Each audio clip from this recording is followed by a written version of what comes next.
Welcome back भाइयों।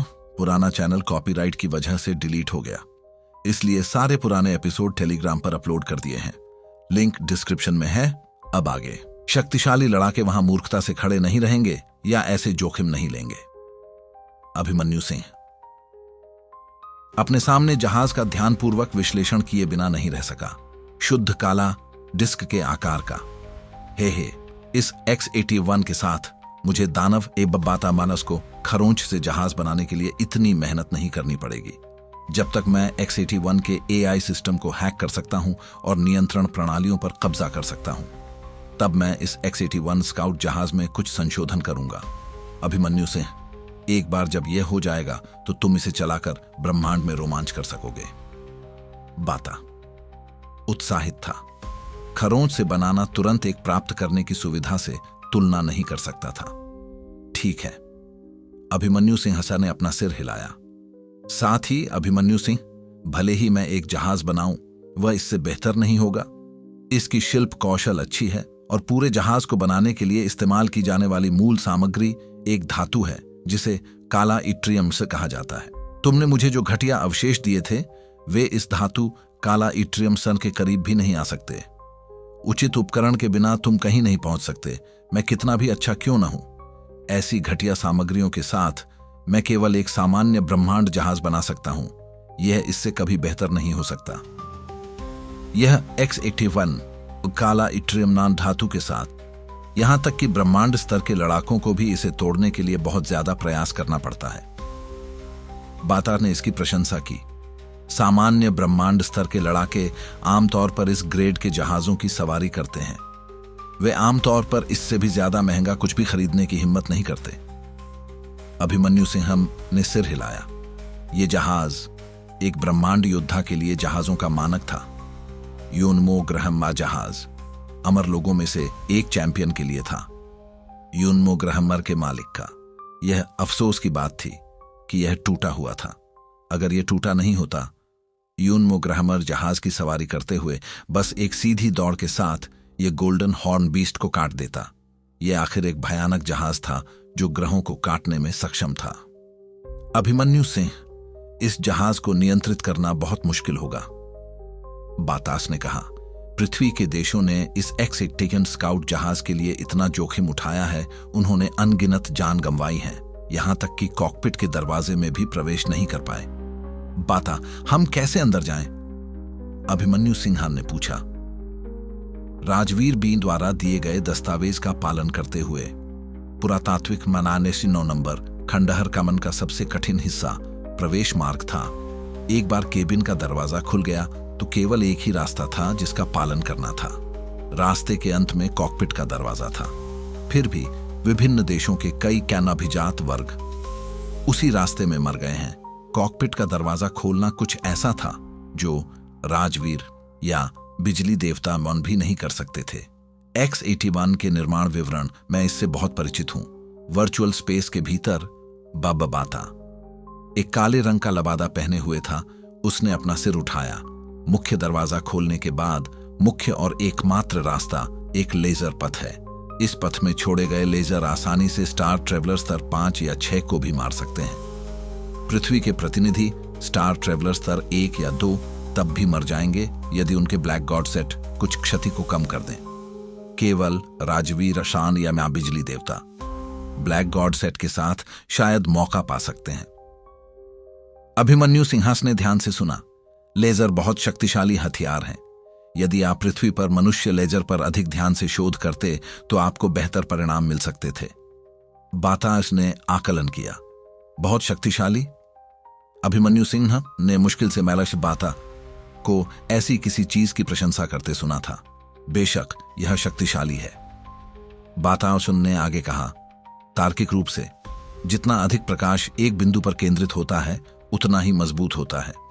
इसका मतलब है कि इसकी शक्ति लगातार बढ़ सकती है। सिद्धांत रूप में लेजर की शक्ति अनिश्चित काल तक बढ़ सकती है। बेशक इसे वास्तविकता में करने में कई कठिनाइयां हैं। हालांकि ब्रह्मांड में उच्च सभ्यताओं के लेजर हथियार ऐसे हथियार हैं जिनसे सेक्टर लॉर्ड्स को भी सावधान रहना पड़ता है। बेशक इस पथ में लेजर उस स्तर के नहीं हैं, बबाता पा ने कहा।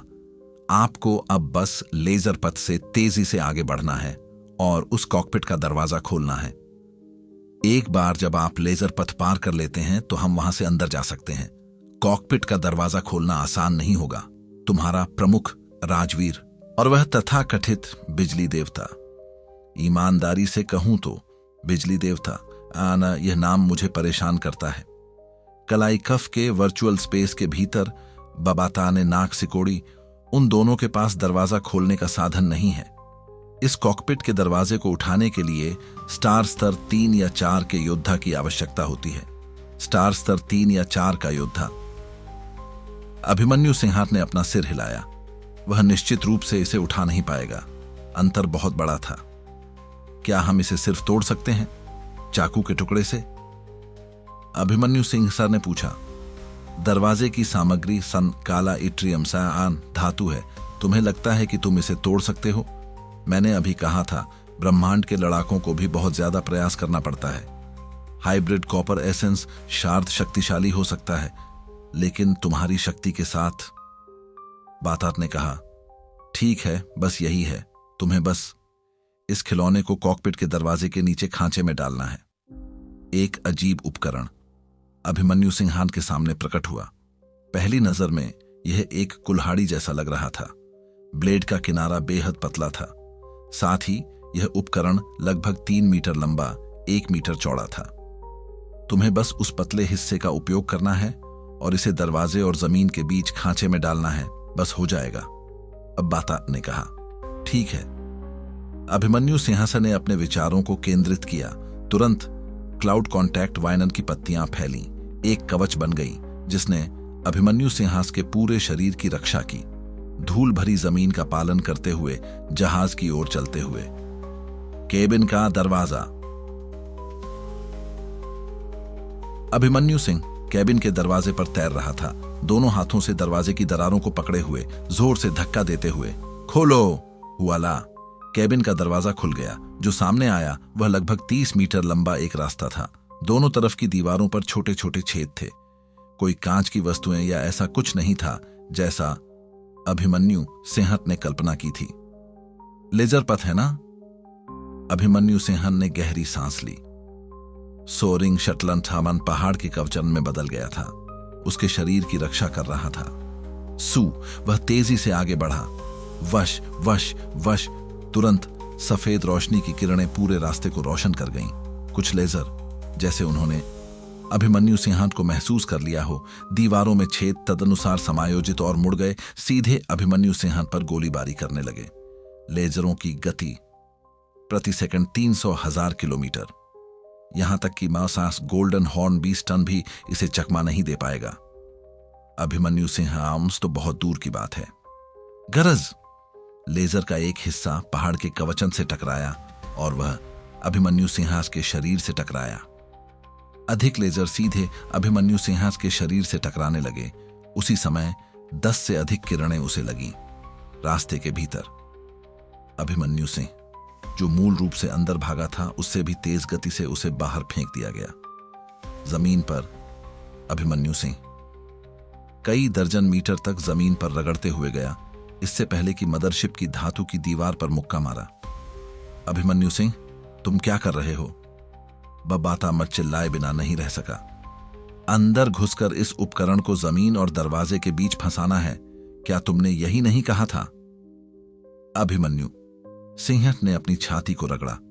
अगर मैं अंदर नहीं घुसता तो क्या तुम मुझे यह नहीं बताओगे कि मैं इस उपकरण को नियंत्रित करने के लिए अपनी आत्मा ऊर्जा का उपयोग कर सकता हूं?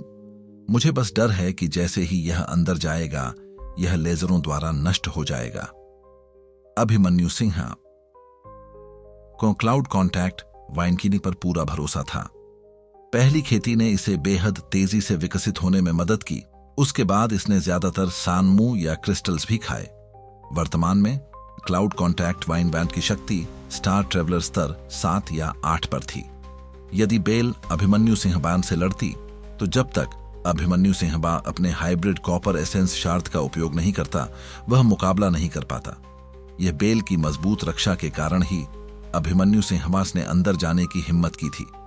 कोई बात नहीं, यह उपकरण इतनी आसानी से नष्ट नहीं होगा। बातामार ने कहा। बस अपनी आत्मा ऊर्जा का उपयोग करके इसे नियंत्रित करो, इससे यह बहुत आसान हो जाता है। बाता के उन शब्दों को सुनकर अभिमन्यु सिंह को अब उपकरण की स्थायित्व के बारे में चिंता करने की जरूरत नहीं थी। वे आखिर ऐसे लेजर थे जो स्टार ट्रेवलर को मार सकते थे। एक बार फिर केबिन के दरवाजे से होते हुए अभिमन्यु सिंह ने आत्मा ऊर्जा का उपयोग करके कुल्हाड़ी जैसे उपकरण को नियंत्रित किया। ऊर्जा के 19 मजबूत धागे उपकरण के चारों ओर लिपटे हुए थे।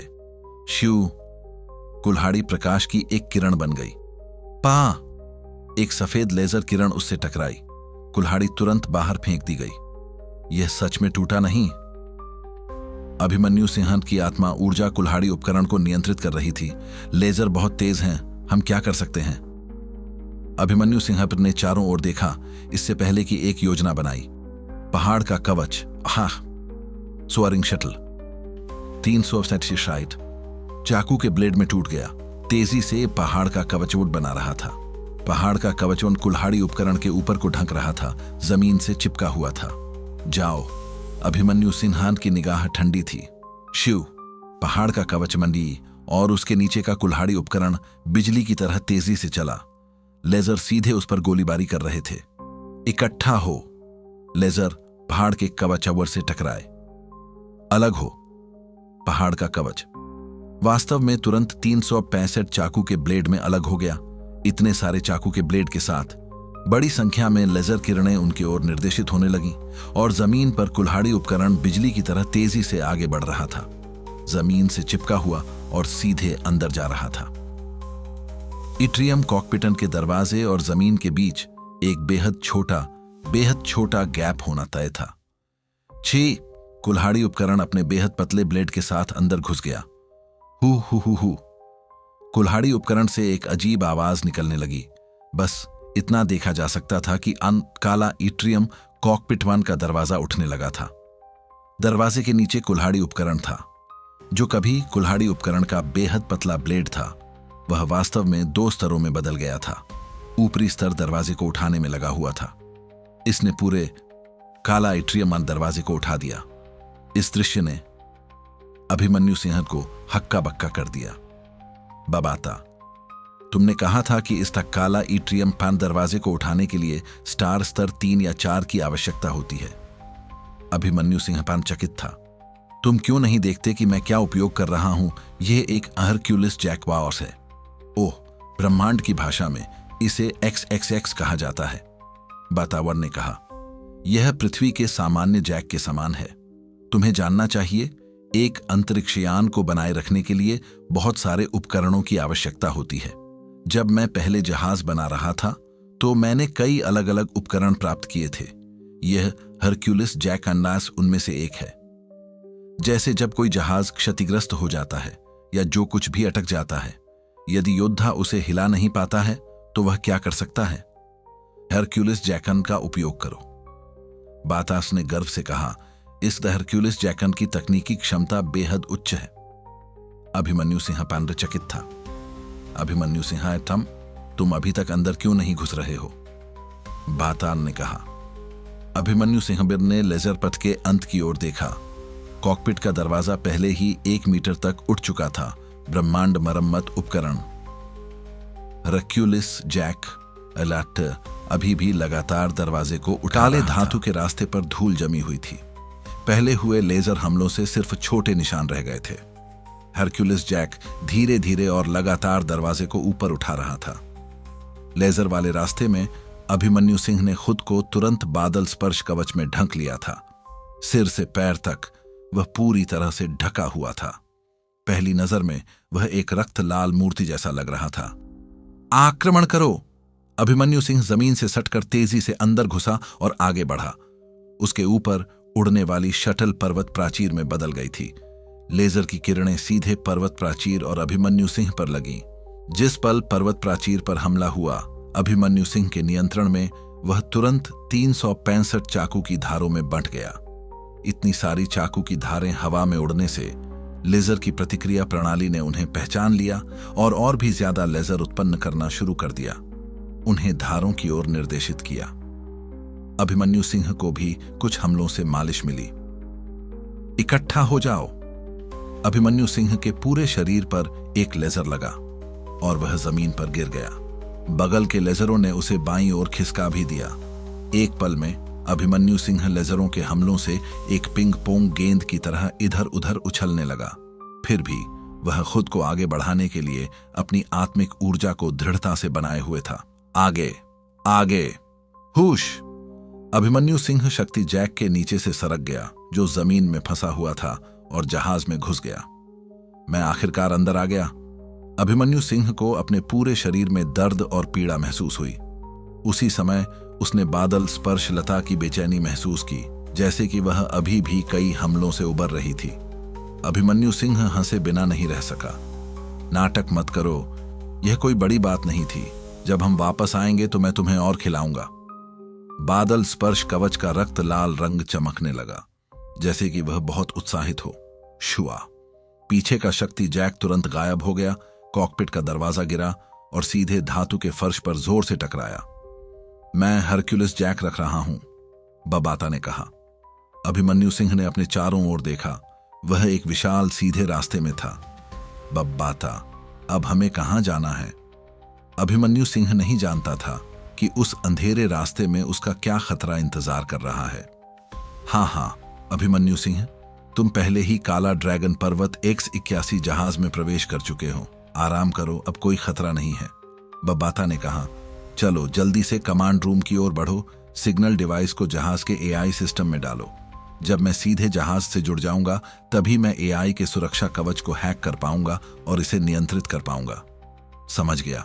अभिमन्यु सिंह ने सिर हिलाया। अचानक नोटबुक के लिए स्टोरेज कार्ड जैसी कोई चीज दिखाई दी। अभिमन्यु सिंह ने उसे लेने के लिए अपना हाथ उठाया। बस सुनहरी तरफ का उपयोग करो और इसे स्लॉट में डालो। चलो कमांड रूम में चलते हैं, बब्बाता ने कहा। रास्ता दिखाओ, अभिमन्यु सिंह ने सोचा। बाई। बब्बाता के निर्देशों पर अभिमन्यु सिंह ने काला ड्रैगन जहाज में तेजी से प्रगति की। काला ड्रैगन पर्वत X-81 जहाज का कमांड रूम अंधेरा और काला था। जब अभिमन्यु सिंह पहले दरवाजे से सरक कर अंदर गया था, उसी पल वह जहाज में प्रवेश किया। डिंग। विशाल कमांड रूम रोशन हो गया। एक सैन्य वर्दी पहने हुए एक व्यक्ति कमांड रूम के केंद्र में शांति से बैठा था। उसके पीछे काले कपड़े पहने हुए 3 मातहत खड़े थे। यह वर्दीधारी व्यक्ति और उसके 3 मातहत हिल नहीं रहे थे। कमांड रूम का नियंत्रण डिस्प्ले रोशन हो गया। स्क्रीन पर बड़ी संख्या में ब्रह्मांड की भाषा के शब्द दिखाई दिए। अनुवाद। मानव जाति के तारामंडल यात्री आत्मिक पाठक का घुसपैठ। खतरे का स्तर कम। उपाय खत्म करो। काला ड्रैगन पर्वत X-81 जहाज के निचले स्तरों में एक बंद कमरा अचानक रोशन हो जाता है। अंदर 3 गतिहीन धातु के रोबोट पड़े थे।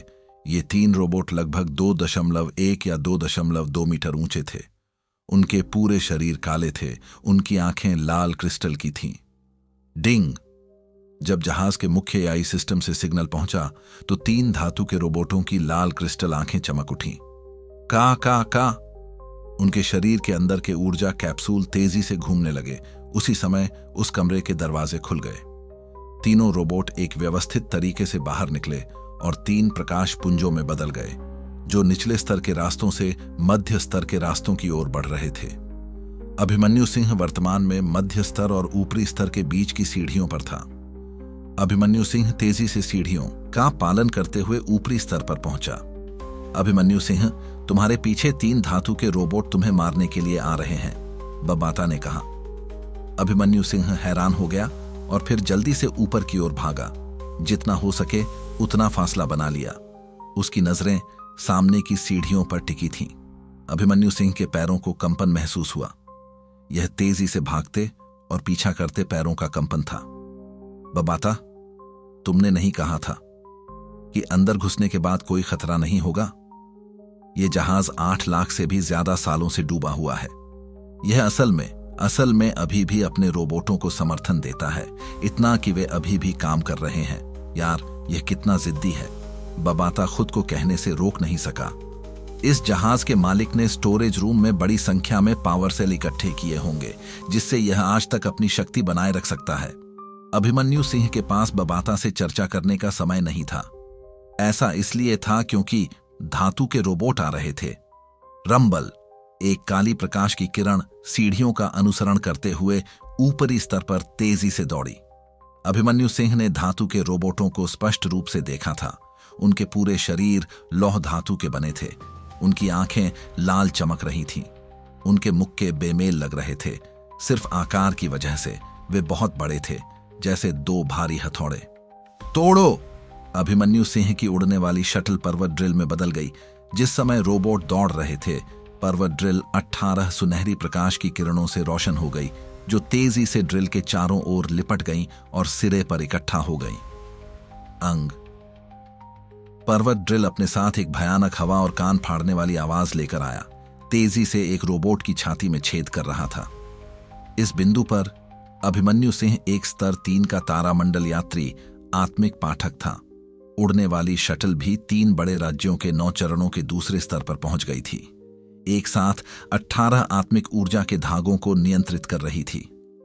राजवीर और देवराज को भी ऐसे हमले से नुकसान होगा। इकट्ठा हो जाओ। धातु के रोबोट सीधे सीढ़ियों से ऊपर उड़ गए थे और एक दीवार से टकरा गए थे। Swish swish. नीचे के 2 अन्य रोबोट भी ऊपर आ गए। रंबल। एक भारी मुक्का सीधे अभिमन्यु सिंह के चेहरे के सामने से उड़ा। क्योंकि पर्वत ड्रिल ने अभी अभी एक रोबोट पर हमला किया था, उसके पास ठीक होने और दूसरी बार हमला करने का समय नहीं था। तेज। अभिमन्यु सिंह गुप्त रूप से चौंक गया। यह मेरी उड़ने की गति से काफी तेज है। उसी समय अभिमन्यु सिंह के दाहिने हाथ में एक अजीब चाबुक दिखाई दिया, जो एक घुमावदार रेखा बना रहा था। धातु के रोबोट के सिर पर जोर से मार रहा था। पा! चाबुक से मारे जाने के दौरान धातु का रोबोट अभिमन्यु सिंह के शरीर पर मुक्के मारता रहा। उसके शरीर पर बड़ी संख्या में लताएं और पत्ते दिखाई दिए, जो उसे बचाने के लिए परतों पर परतें बना रहे थे। सूश! अभिमन्यु सिंह एक मुक्के से मारा गया और पीछे की ओर उड़ गया। उस समय उसकी नजरें ठंडी थीं। उसके सामने एक रक्त लाल टुकड़ा दिखाई दिया। यह टुकड़ा अविश्वसनीय रूप से तेज था। संकर तांबे के सार के टुकड़े। इसका सिर काट दो। तुरंत 19 बेहद सख्त आत्मिक ऊर्जा के धागे 19 तंबुओं की तरह रक्त लाल टुकड़े के चारों ओर लिपट गए। उस पल में इसने एक बेहद मजबूत प्रेरक शक्ति उत्पन्न की। इससे टुकड़े की गति बहुत बढ़ गई। साथ ही क्योंकि यह अविश्वसनीय रूप से तेज था, इसे मिलने वाला हवा का प्रतिरोध बेहद कम था। प्रेरक शक्ति प्रतिरोध से अधिक थी। स्वाभाविक रूप से गति में लगातार वृद्धि। शू! रक्त लाल टुकड़ा चौंकाने वाली गति से तुरंत 3 रोबोटों के सिर की ओर उड़ गया। उनके सिर को साफ काटने की कोशिश कर रहा था। कान फाड़ने वाली आवाज धातु के रोबोटों की गर्दन से असल में चिंगारियां निकली। शुरुआत में बेहद तेज संकर तांबे का सार टुकड़ा दूर चला गया था। उस भारी हमले को प्राप्त करने के बाद रोबोट थोड़ा पीछे हट गए। अभिमन्यु सिंह ने अपनी आंखें चौड़ी कर लीं। यह स्पष्ट रूप से देखा जा सकता था। रोबोटों की गर्दन पर थोड़ी खरोंच लगी थी। एक उचित घाव भी नहीं था। स्वेश स्वेश स्वेश। तीनों रोबोट फिर से प्रकाश पुंजों में बदल गए और आगे की ओर दौड़े। उनकी लाल क्रिस्टल आंखों में कोई भावना या जज्बात नहीं थे। बब्बाता, ये रोबोट आखिर क्या हैं? अभिमन्यु सिंह ने अपने मन में चिल्लाया। उसके पास अब और कोई चाल नहीं थी। यहां तक कि संकर तांबे के सार के टुकड़े का भी कोई असर नहीं हुआ था।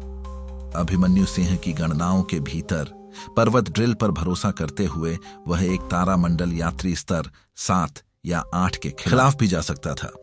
हालांकि संकर तांबे के सार के टुकड़े पर भरोसा करते हुए जिसे अमर स्तर के लड़ाकों को भी नुकसान पहुंचाने में परेशानी होती थी, वह शायद एक स्टार स्तर 1 के लड़ाके को नुकसान पहुंचा सकता था।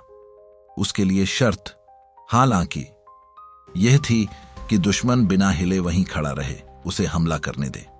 बबाटा, अब क्या? अभिमन्यु सिंह ने कहा। चिंता मत करो, मैं इस पर काम कर रहा हूं।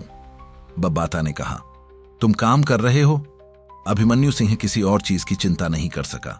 वह रास्ते में मुड़ा और भागा। हालांकि उसकी गति 3 धातु के रोबोटों से मुकाबला नहीं कर सकती थी। इसीलिए अभिमन्यु सिंह के हाथों में 2 लंबी लताएं उग गईं। जब उसने देखा कि वे पास आ रहे हैं तो वह उन्हें चाबुक मारता। इससे वह उन्हें धीमा करने में कामयाब रहा। यह अच्छा नहीं है। मैं एक बंद गली में पहुंच गया हूं। अभिमन्यु सिंह की आत्मिक ऊर्जा ने जगह को स्कैन किया था और उसे एहसास हुआ कि सामने भागने के लिए और कोई रास्ता नहीं था। अभिमन्यु सिंह चौंक गया। उसकी आत्मिक ऊर्जा को एहसास हुआ था कि पीछे के 3 धातु के रोबोट असल में गिर गए थे, गतिहीन थे। अभिमन्यु सिंह पीछे मुड़ा। तीनों काले धातु के रोबोट बिल्कुल हिल नहीं रहे थे। अभिमन्यु सिंह, ये तीनों रोबोट मेरे नियंत्रण में हैं, बब्बाता ने कहा। नियंत्रण? अभिमन्यु सिंह हैरान था। ये धातु के रोबोट जहाज के वायरलेस एआई सिस्टम द्वारा नियंत्रित किए जाते थे। चूंकि वे असल में वायरलेस सिग्नल थे, जब तक सुरक्षा स्तर बहुत ज्यादा नहीं होते, मैं इसे हैक कर सकता हूं। जब तुम पहले उनसे लड़ रहे थे, मैं जल्दी से हैक करने पर काम कर रहा था और अब मेरे पास तीनों रोबोटों का कुल नियंत्रण है। बब्बाता खुद से बहुत संतुष्ट था। रोबोटों का खतरे का स्तर असल में इतना ज्यादा नहीं है, बस इतना है कि उनके पूरे शरीर धातु के हैं। ये तीनों काले यट्रियम धातु से बने हैं। तुम्हारे लिए उन्हें तोड़ना बहुत मुश्किल होगा। काला यट्रियम धातु, ब्रह्मांड स्तर के लड़ाकों को भी इसे तोड़ने के लिए बहुत ज्यादा प्रयास करना पड़ता है। धातु के रोबोटों की अच्छी बातें यह है कि वे बेहद टिकाऊ होते हैं और तुम उन्हें बनाने के लिए मजबूत धातुओं का उपयोग कर सकते हो। हालांकि कमजोरियां बहुत ज्यादा हैं। उदाहरण के लिए उन तीनों में कोई बुद्धि नहीं थी, इसलिए उनके हमले सरल थे। थोड़ी और बुद्धि के साथ अगर वे तीनों मिलकर काम करते तो भले ही उन्हें बादल स्पर्श लता को तोड़ने और तुम्हें मारने में मुश्किल होती, तुम्हें पकड़ना मुश्किल नहीं होता। बब्बाता ने कहा, ठीक है, कमांड रूम की ओर चलते हैं। अभिमन्यु सिंह ने एक गहरी सांस ली। आगे बढ़ते हुए तीनों धातु के रोबोट आज्ञाकारी रूप से पीछे चल रहे थे। अभिमन्यु सिंह ने अचानक आगे देखा। यह एक उत्कृष्ट दिखने वाला चांदी का दरवाजा था। हम कमांड रूम पहुंच गए हैं, बब्बाता ने कहा। तीनों धातु के रोबोटों को हासिल करने के बाद भी अभिमन्यु सिंह जरा भी उत्साहित नहीं था। उसके दिमाग में सिर्फ एक ही विचार था, सुनहरी सींग वाले राक्षस को मारने के लिए एक मजबूत हथियार हासिल करना। यह पूरी पृथ्वी की मानवता के अस्तित्व से संबंधित था। क्रीक! अभिमन्यु सिंह ने चांदी का दरवाजा खोलने के लिए काफी ताकत का इस्तेमाल किया। यह दरवाजा जहाज के डूबने के समय से खुला नहीं था। जिस पल अभिमन्यु सिंह ने इसे खोला, अंदर और बाहर की हवा में एक हल्का संवहन हुआ। विशाल और शानदार कमांड रूम से एक हवा का झोंका बाहर आया। कमांड रूम अच्छी तरह से रोशन था। केंद्र में एक वर्दीधारी सैन्यकर्मी बैठा था। उसके पीछे 3 काले वर्दीधारी अंगरक्षक थे। अभिमन्यु सिंह अंदर लोगों को देखकर हैरान हो गया। एक हवा का झोंका चला गया। कुर्सी पर बैठा सैनिक धूल की तरह पाउडर बन गया, यहां तक कि उसकी वर्दी भी पाउडर में बदल गई थी। इसी तरह उसका पूरा शरीर, जो पाउडर में बदल गया था, धीरे धीरे कुर्सी से फर्श पर उड़ने लगा। उसके पीछे के 3 अंगरक्षकों की काली वर्दी हवा से टूटकर अलग हो गई, फर्श पर टुकड़ों में गिर गई। कुछ टुकड़े अभी भी उनके शरीर पर लटके हुए थे। उसी समय उन्होंने अपने शरीर और त्वचा को उजागर किया। उनमें से एक महिला थी। अभिमन्यु सिंह ने उसका आधा नग्न शरीर भी देखा। यह बब्बाता, तुमने नहीं कहा था कि यह जहाज 8 लाख से भी ज्यादा सालों से डूबा हुआ है? इन 3 लोगों के साथ क्या हो रहा है? अभिमन्यु सिंह ने अपनी आत्मिक शक्ति का उपयोग करके महसूस किया कि तीनों में कोई जीवन शक्ति नहीं थी। वे स्पष्ट रूप से मर चुके थे, लेकिन वे सड़े नहीं थे। क्या वे अमर प्राणी थे? यह कैसे संभव था? कुर्सी पर बैठा हुआ वह मृत सैनिक वास्तव में एक प्रमुख व्यक्ति था। ये तीनों अंगरक्षक असल में इंसान नहीं हैं। वे तरल चांदी के रक्षक नामक एक विशेष प्रकार का सामान है। बब्बाता ने गर्व से कहा, ये तरल चांदी के रक्षक, उनकी मुख्य सामग्री तरल चांदी काले यट्रियम से भी ज्यादा महंगी है। उनके पास एक अंतर्निहित एआई सिस्टम भी है। सामान्य रूप से वे बिल्कुल इंसानों की तरह व्यवहार करते हैं। वे बात भी कर सकते हैं और काम भी कर सकते हैं। इससे भी ज्यादा, क्योंकि उनके शरीर की संरचनाएं तरल चांदी से बनी हैं। उनके शरीर पानी की तरह हैं। भले ही उन पर मजबूत विरोधियों द्वारा हमला किया जाए, वे आसानी से हमले की शक्ति को कम कर सकते हैं। इसीलिए वे बेहद अच्छे अंगरक्षक हैं। उदाहरण के लिए, जब तुम किसी हत्या का सामना करते हो तो वे अपने पूरे शरीर का उपयोग करके रोक सकते हैं। भले ही उनके हमले बहुत मजबूत नहीं हैं, लेकिन जब वे उन्हें घेर लेते हैं तो ब्रह्मांड स्तर के योद्धाओं को भी आजाद होने में काफी समय लगाना पड़ता है। वे बेहद अच्छे अंगरक्षक हैं, बब्बाता ने कहा। हालांकि ये तरल चांदी के रक्षक मशीनों से अलग हैं। तरल चांदी के रक्षक एक, केवल अपने मालिक के आदेशों को सुनते हैं। 2, उन्हें अपने जीवन को बनाए रखने के लिए शक्ति की आवश्यकता होती है। शक्ति उनके लिए उनके जीवन बल की तरह है। 8 लाख से भी ज्यादा सालों में उनकी ऊर्जा पूरी तरह से खत्म हो चुकी है। बब्बाता ने कहा, अगर ऐसा नहीं भी होता तो जहाज का एआई तरल चांदी के रक्षकों को आदेश नहीं दे सकता था। अभिमन्यु सिंह ने सिर हिलाया। बगल के नियंत्रण बोर्ड को देखते हुए उसके ऊपर की स्क्रीन पर अचानक एक हरे रंग के बालों वाली महिला की आकृति दिखाई दी, जो अभिमन्यु सिंह को घूर रही थी। ब्रह्मांड की भाषा कमांड रूम में गूंज उठी। कृपया चले जाओ। अभिमन्यु सिंह सिर हिलाए बिना नहीं रह सका। पिछले 1 साल से बब्बाता के मार्गदर्शन में ब्रह्मांड की भाषा बोलना अभी भी मुश्किल हो सकता था। उसे जवाब देने से पहले लगातार अपने सिर में मंदारिन में अनुवाद करना पड़ता था, लेकिन सुनना अब कोई बड़ी समस्या नहीं थी।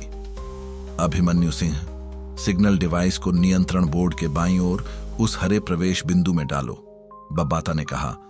जहाज के एआई और उसकी बकवास पर ध्यान मत दो। एआई, चाहे वह कितना भी बुद्धिमान क्यों ना हो, एआई ही है। अगर वे हथियारों या किसी और चीज को नियंत्रित नहीं कर सकते तो उनसे कोई खतरा नहीं है।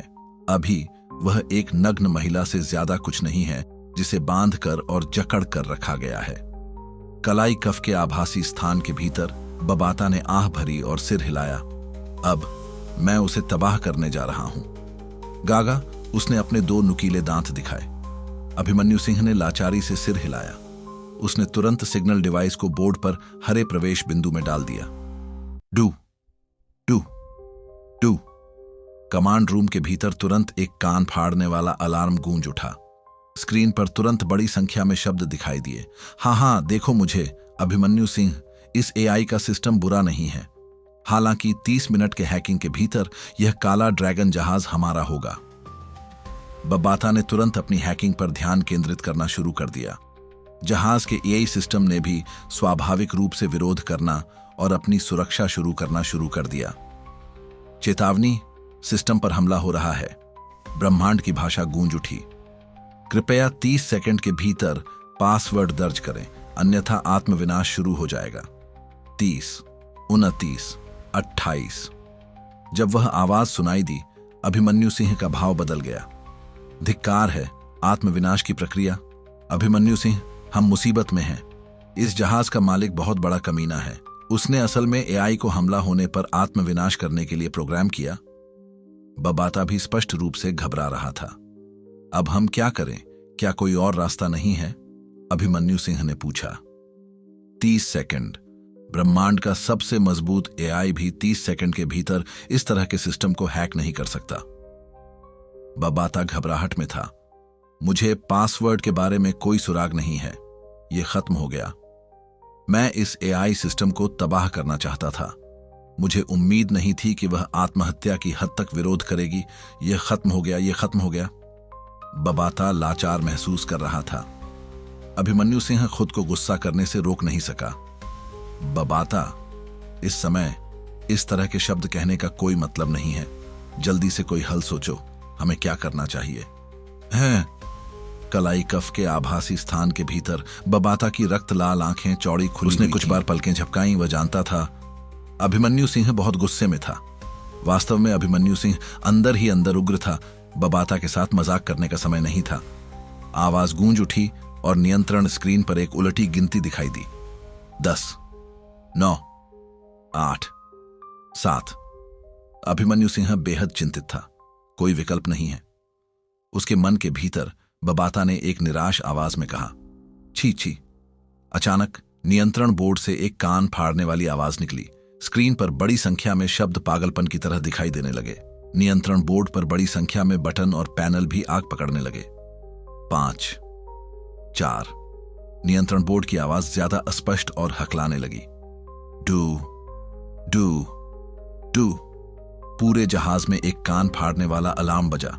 यह सिर्फ नियंत्रण बोर्ड नहीं था जिसमें आग लगी थी। छत, कुछ रास्ते और जहाज में कई अन्य जगहों पर भी आग फैलने लगी थी। हर जगह आग की लपटें निकल रही थीं। ऐसा लग रहा था जैसे यह फटने वाला हो। बब्बाता, तुम क्या कर रहे हो? अभिमन्यु सिंह ने पूछा। इकट्ठा हो जाओ, एक आवाज गूंज उठी, लगभग जैसे कि एक विस्फोट हुआ हो। नियंत्रण बोर्ड की स्क्रीन पूरी तरह से काली हो गई थी। कमांड रूम के भीतर की रोशनी भी चली गई, अंधेरे में डूब गई। अभिमन्यु सिंह, मैं सिर्फ यही कर सकता था। उसके मन के भीतर बबाता की आवाज बोली। तुमने क्या किया? अभिमन्यु सिंह ने पूछा। यह काला ड्रैगन पर्वत X-81 जहाज इसके मालिक द्वारा आत्मविनाश के लिए प्रोग्राम किया गया था। यदि कभी भी कोई बाहरी सिग्नल डिवाइस AI सिस्टम को हैक करने की कोशिश करे, जब तक कि वह 30 सेकंड के भीतर पासवर्ड दर्ज न कर सके, और 30 सेकंड के भीतर इस सिस्टम को हैक करना असंभव है, तो सिर्फ एक ही समाधान था। AI सिस्टम को नष्ट करने के लिए अत्यधिक मात्रा में करंट और ऊर्जा का उपयोग करना। बर्बर विनाश। अंतिम परिणाम यह है कि जहाज का नियंत्रण सिस्टम क्षतिग्रस्त हो जाएगा। कई ट्रांसमिशन सिस्टम भी जल जाएंगे, बबाता ने लाचारी से कहा। हालांकि अगर मैंने ऐसा नहीं किया होता तो परिणाम होता जहाज अपना आत्मविनाश कार्यक्रम शुरू कर देता और एक धमाके के साथ फट जाता। और अभिमन्यु सिंह, तुम्हें जहाज के हथियार की जरूरत है। मैं सिर्फ यही कर सकता था, बबाता ने समझाया। अभिमन्यु सिंह तुरंत समझ गया। शुरुआत में बबाता AI को हैक करने और नियंत्रित करने के लिए नरम दृष्टिकोण का उपयोग करना चाहता था। हालांकि स्थितियों ने इसकी अनुमति नहीं दी। जहाज को फटने से बचाने के लिए वह केवल इसी का सहारा ले सकता था। बबाता, धन्यवाद, अभिमन्यु सिंह ने कहा। कलाई कफ के आभासी स्थान के भीतर एक काले रंग के लबादे में एक निराश बबाता अपनी विफलता से स्पष्ट रूप से परेशान था। उसकी शुरुआती सीना ठोकने वाली और गर्व भरी मुद्रा एक ऐसे परिणाम में समाप्त हुई जिसे जीत नहीं माना जा सकता था।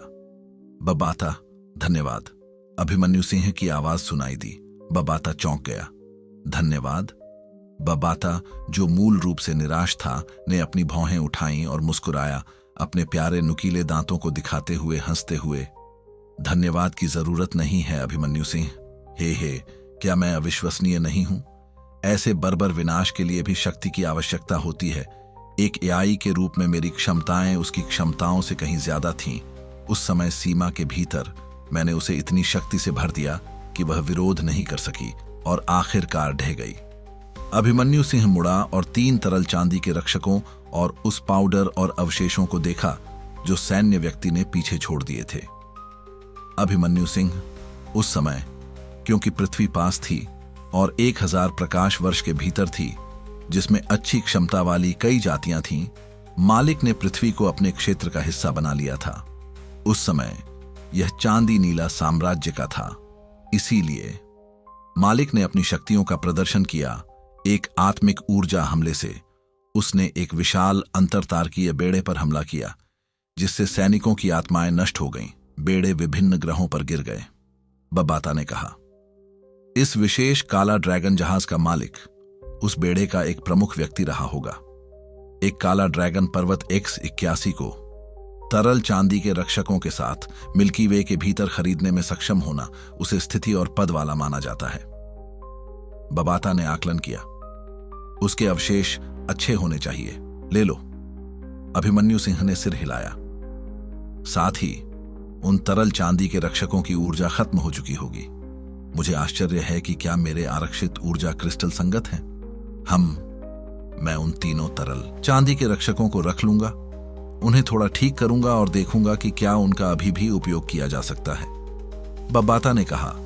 उसी समय 3 आधे नग्न तरल चांदी के रक्षक गायब हो गए। अभिमन्यु सिंह के विचार चले। मृत सैन्य व्यक्ति की अंगूठी, हथियार और अन्य अवशेषों को दूर रखा गया। एक बार फिर शक्ति जैक का उपयोग करके दरवाजे को ऊपर उठाया, लापरवाही से लेजर रास्ते से बाहर और जहाज से बाहर निकला। बबाता, इस जहाज पर हथियार कब तैयार हो सकते हैं? अभिमन्यु सिंह ने पूछा।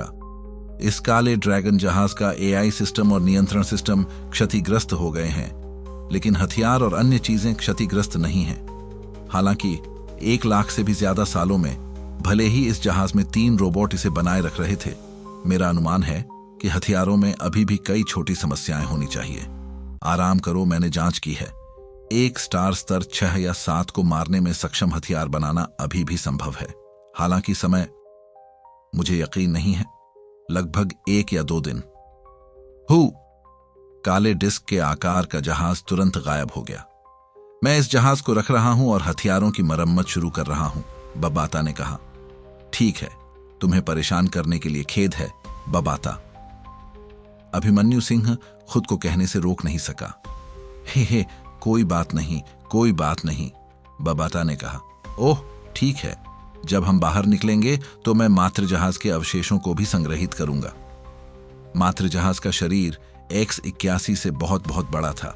बबाता का भंडारण स्थान वास्तव में अभिमन्यु सिंह की भंडारण अंगूठी से बहुत बहुत बड़ा था। हुश! अभिमन्यु सिंह ने तेजी से मातृ जहाज के भीतर के रास्तों का अनुसरण किया।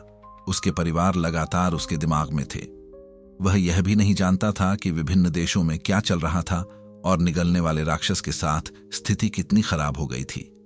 हाइड्रोजन बम हमले को प्राप्त करने के बाद गुस्सा हुआ सुनहरी सींग वाला राक्षस क्या करेगा? अभिमन्यु सिंह बेहद बेचैन और चिंतित था। अपनी सबसे तेज गति से वह तेजी से समुद्र तल से बाहर निकला और सतह पर आ गया। उड़ने वाली शटल पर कदम रखते हुए एक प्रकाश की किरण बन गया और तेजी से एशिया के मुख्य भूमि चीन की ओर बढ़ गया।